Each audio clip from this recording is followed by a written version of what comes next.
Olá pessoal, como estão todos? Espero que estejam bem. Vamos a mais uma aula de Sociologia para o pessoal do primeiro ano, tá bom? Na nossa última aula nós falamos a respeito da dependência, que o ser humano, assim como os outros animais, quando ele nasce, quando ele é pequeno, ele depende do outro para sobreviver, né?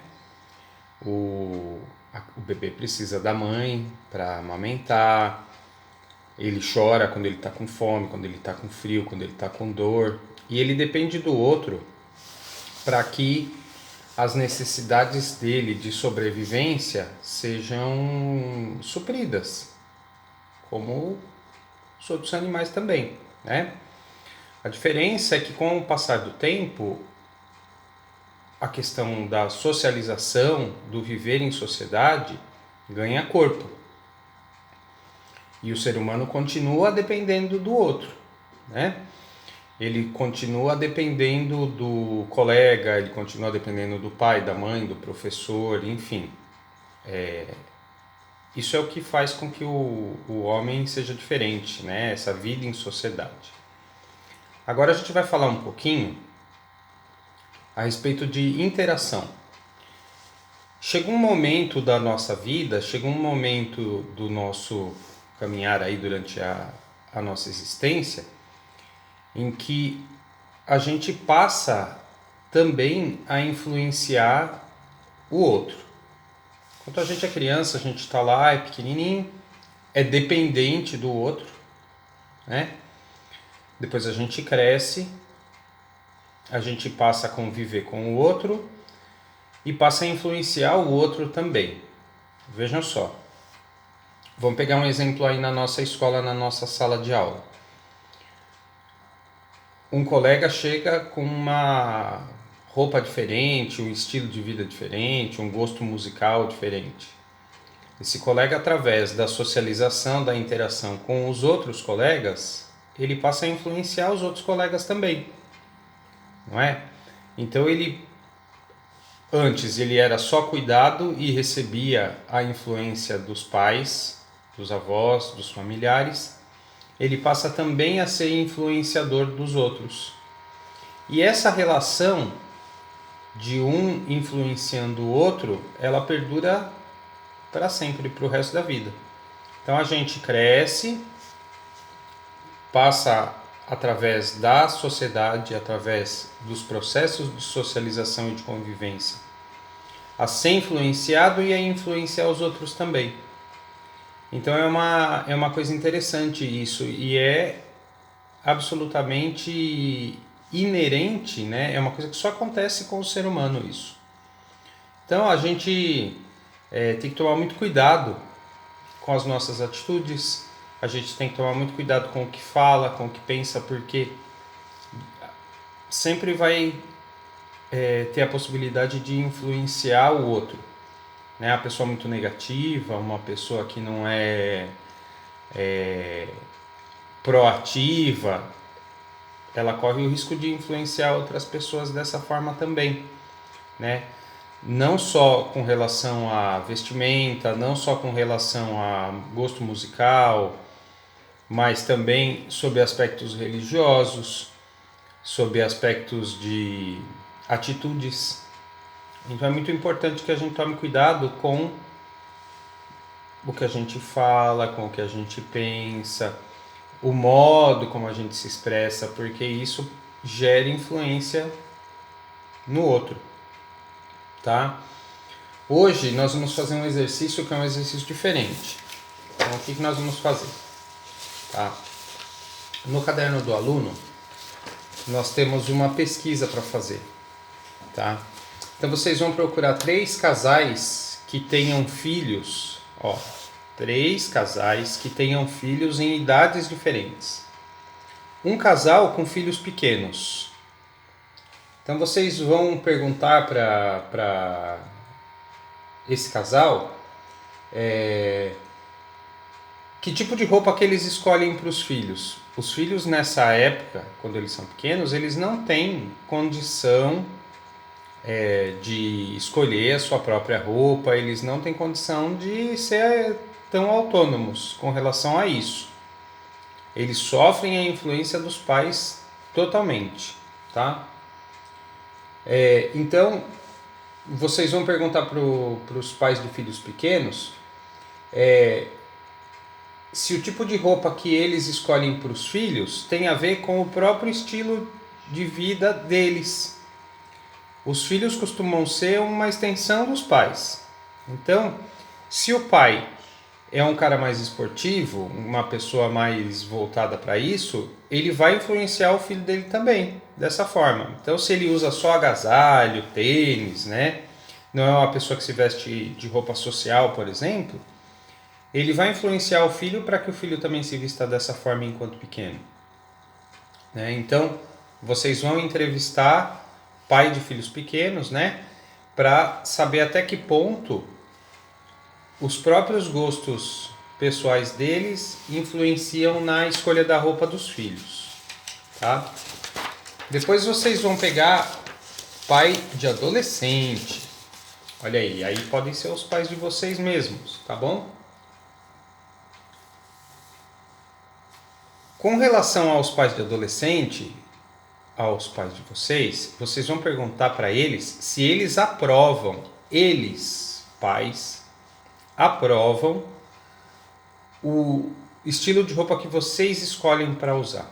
Porque vocês já têm mais autonomia. Vocês já têm gosto, discernimento, já sofreram bastante influência externa, já fazem parte de outros grupos sociais fora da família, já tem um nível de interação social maior. Então, vocês vão perguntar para os pais se eles aprovam, o que eles acham do estilo de roupa que vocês gostam de usar, tá bom? E por último, vocês vão conversar com pais de adultos, pessoas que já têm filhos adultos. Eu, por exemplo, tenho 2 filhos adultos.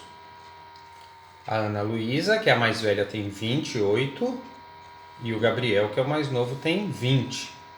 São filhos adultos, são filhos que já passaram pelas 3 etapas. Eles foram crianças onde a gente escolhia o que eles iam usar baseado naquilo que a gente achava que era legal, que a gente gostava, a gente escolhia. Depois eles foram crescendo, virando adolescentes, e aí eles começaram a escolher as roupas deles, com base numa série de fatores sociais, tá? E agora eles são adultos. Então, para o pai do adulto,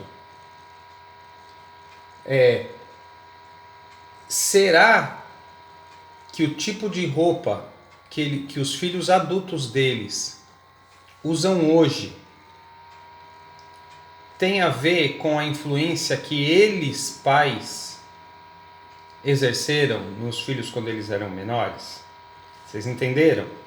Então, hoje eu tenho um filho adulto e o filho adulto se veste de tal forma. Será que essas roupas que ele gosta de usar hoje são escolhas dele, pessoais, ou de alguma forma eu, como pai, influenciei isso lá atrás e ele carregou, tá? Então, 3 casais, 3, ou sua mãe, ou só o pai, enfim. Pai de criança, pai de adolescente e pai de adulto. Pode até ser que vocês conheçam alguém que tenha as 3 idades, as 3 fases do desenvolvimento dentro de casa mesmo. Então não tem problema, pode ser. Ou 3 diferentes, ou o mesmo que tem os 3, tá bom? E aí, o que a gente vai fazer? No nosso caderno do aluno, nós temos 3 perguntas lá.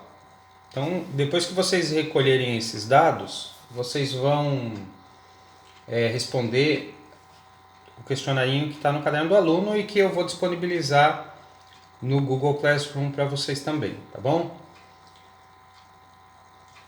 Pergunta número 1 é: a forma como você se veste reflete os gostos pessoais daqueles com quem você convive ou atende questões subjetivas? Então, assim, o modo como você se veste é única e exclusivamente subjetivo, ou o que é subjetivo? Tanto faz, é uma escolha ali daquele dia, eu não sigo padrões, eu não sigo regras, são escolhas aleatórias.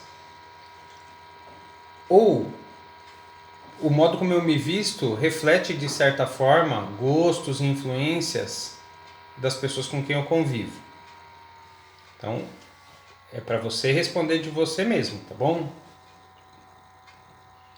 A segunda pergunta é assim: em que medida o que você escolhe reflete ou se alinha com o que a turma adota? Então, você faz parte de um grupo social. Você tem os seus colegas de sala, você tem os seus colegas de clubes, tem os seus colegas de igreja, enfim. Você participa de um ou mais grupos sociais. O modo como você se veste reflete o seu pertencimento a um desses grupos, reflete o seu pertencimento a todos os grupos. Sempre tem um grupo que é mais forte, sempre tem um grupo que se sobrepõe aos outros. Então, muitas vezes na escola, a escola é a grande influência. Então, é dali que eu levo para fora, é dali que eu levo para casa, para outros grupos sociais, atitudes, hábitos. Então, o modo como eu me visto hoje reflete o meu pertencimento ao grupo onde eu pertenço, tá? E aí a terceira pergunta é: qual a importância dos outros, especialmente os familiares, na construção de suas preferências, quanto ao tipo de roupa que você costuma escolher e usar? Ó, influência dos pais, basicamente. Então, qual é a importância do grupo na escolha, mas principalmente do grupo familiar? Então, qual é a influência que ainda hoje vocês, como adolescentes, sofrem do grupo social e principalmente do grupo social primário, que é a família, na escolha das roupas que você costuma usar? Tá bom? Eu vou colocar isso na nossa sala virtual também, tá? Para vocês responderem.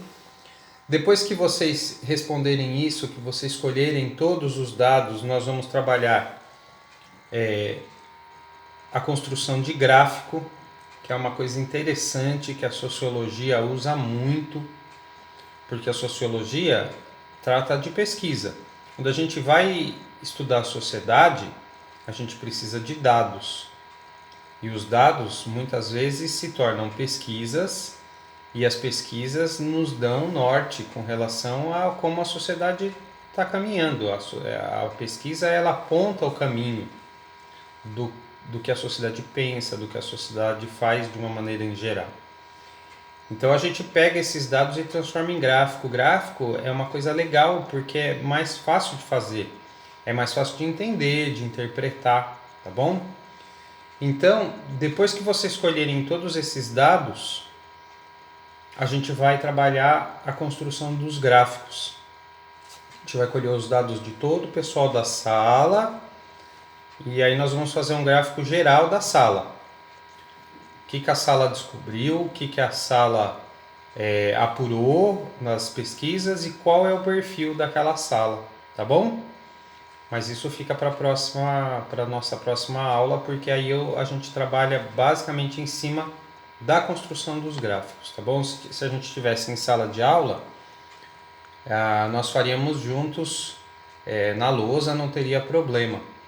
Mas como a gente está, vocês aí e eu aqui, a gente vai precisar de um segundo passo para poder elaborar os gráficos, tá bom, gente? Não se esqueçam de fazer a tarefa da outra aula, que é importante. A gente vem num caminhar, uma matéria, um pedacinho do conteúdo depende sempre do outro para caminhar. Então, olha, na matéria anterior a gente falou da dependência, hoje a gente já está falando um pouco mais de autonomia. O próximo conteúdo vai depender desse também. Então, é importante que vocês assistam às aulas, que vocês executem as tarefas e que, em caso de dúvidas, retornem, porque eu tô aqui para atendê-los, tá bom? Vamos lá, gente? Boa semana para vocês e até a nossa próxima aula.